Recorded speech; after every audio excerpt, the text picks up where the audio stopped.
Welcome to the edge of the night, where the shadows grow long and the silence becomes deafening. There is something inherently unsettling about the midnight hour. It is a time when the world of the living and the world of the unseen seem to blur at the edges. Tonight, we are going to explore 5 stories that happened when the sun was down and the doors were locked, or so they thought. These aren't just myths, they are the chilling accounts of people who looked into the darkness and realized that something was looking back. Sit back, dim your lights, and prepare yourself for a journey into the unknown. Our first story begins in a remote cabin nestled deep within the woods of Oregon. Mark, a freelance writer, had rented the place for a month of solitude to finish his novel. The first few nights were peaceful, filled only with the sound of wind rustling through the pines. But on the 4th night, the wind stopped completely. The silence was absolute, heavy, and unnatural.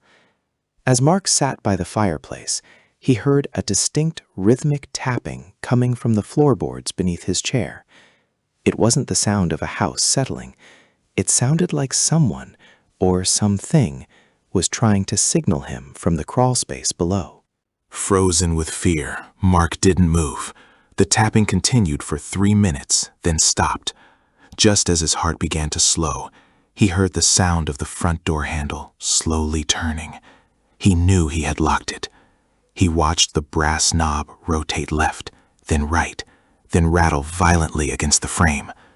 Whoever was outside wasn't just checking the door. They were trying to force their way in.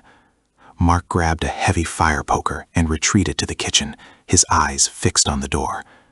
Then he heard a voice through the wood, a thin, raspy whisper that called his name, despite him never telling anyone where he was going. The second tale takes us to a quiet suburban neighborhood where Sarah lived alone in a renovated Victorian house. She often joked that the house was haunted because of its creaky stairs, but she never truly believed it until the night she checked her baby monitor, which she had kept from a previous move. The monitor sat on her nightstand, and at 2 a.m. it crackled to life. It wasn't static, it was the sound of a woman humming a lullaby. Sarah didn't have children in the house, and she certainly wasn't humming. The sound was coming from the empty nursery upstairs, a room she hadn't stepped into for months. Summoning her courage, Sarah grabbed her phone and headed upstairs. Every step felt like an eternity. The humming grew louder and more melodic as she approached the nursery door. When she pushed it open, the humming abruptly stopped. The room was freezing, much colder than the rest of the house. She swept her flashlight across the room, seeing nothing but dust and old furniture. But when she looked at the window, she saw a reflection that didn't belong to her. Standing directly behind her in the glass was a woman in a tattered gray dress, her face obscured by a veil of long, matted hair. When Sarah turned around, the room was empty. Third, we have the account of a long-haul trucker named David. Driving through the Nevada desert at 3 a.m. is a lonely experience, but David was used to it. That changed when he saw a figure standing in the middle of the road. He slammed on the brakes, his tires screeching as the truck skidded to a halt just feet away from a man wearing a vintage tuxedo. The man didn't move, didn't blink, and didn't look at the truck. He simply stared off into the vast, empty desert. David honked his horn, but the man remained motionless, like a statue carved from the night itself.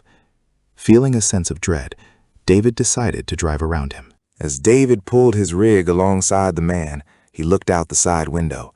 The man slowly turned his head, his neck snapping with a series of sickening cracks. His eyes were entirely white, devoid of pupils or irises. He reached out a hand, his fingers unnaturally long, and brushed them against the truck's glass. David floored the accelerator, not looking back until he reached a gas station 50 miles away. When he finally got out to inspect his vehicle, he found 5 long, deep gouges etched into the metal of the door, as if something with claws of steel had tried to hold on as he sped away. Our 4th story concerns a group of teenagers exploring an abandoned asylum. It's a classic setup, but the reality was far more terrifying than any movie. While wandering through the basement, they found a room filled with old mirrors. They joked about the Bloody Mary legend, but the laughter died when one of them noticed that their reflections weren't syncing up. While the boy, Tyler, was standing still, his reflection in the furthest mirror was moving independently, slowly reaching for the edge of the frame. The reflection smiled, revealing rows of jagged, needle-like teeth that Tyler certainly didn't have. They realized then that the mirrors weren't reflecting their world, they were windows into another. Panic set in as the reflections began to pound on the glass from the inside.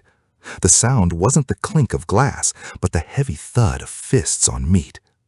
The group ran for the exit, but the layout of the basement had shifted. The hallway seemed to stretch and twist, leading them back to the mirror room over and over again. Every time they passed, the figures in the glass were closer to breaking through. It was only when they stopped looking at the mirrors entirely, closing their eyes and feeling their way along the walls, that they finally found the stairs.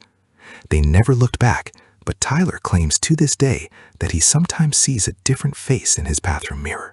Finally, we consider the story of an overnight security guard at a museum. During his rounds, he noticed that a particular suit of 15th century armor was moved slightly every night. He assumed it was a prank by the morning shift. One night, he decided to set up a hidden camera. When he reviewed the footage the next morning, he didn't see anyone moving the armor.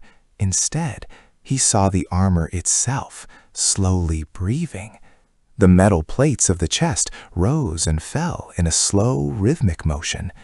In the middle of the night, the visor of the helmet flipped open, and two glowing, embers-like eyes peered out, scanning the room before the suit stepped off its pedestal and walked out of the camera's view. The guard quit that very morning, but he says he still hears the metallic clanking of boots on pavement whenever he walks home late at night. These stories remind us that the world is much larger and more mysterious than we often care to admit. The night holds secrets that are best left undisturbed. If you enjoyed these tales of the macabre, make sure to let us know which one scared you the most in the comments below. Don't forget to like and subscribe for more updates and more terrifying stories to keep your nights interesting. Until next time, keep your lights on and stay safe.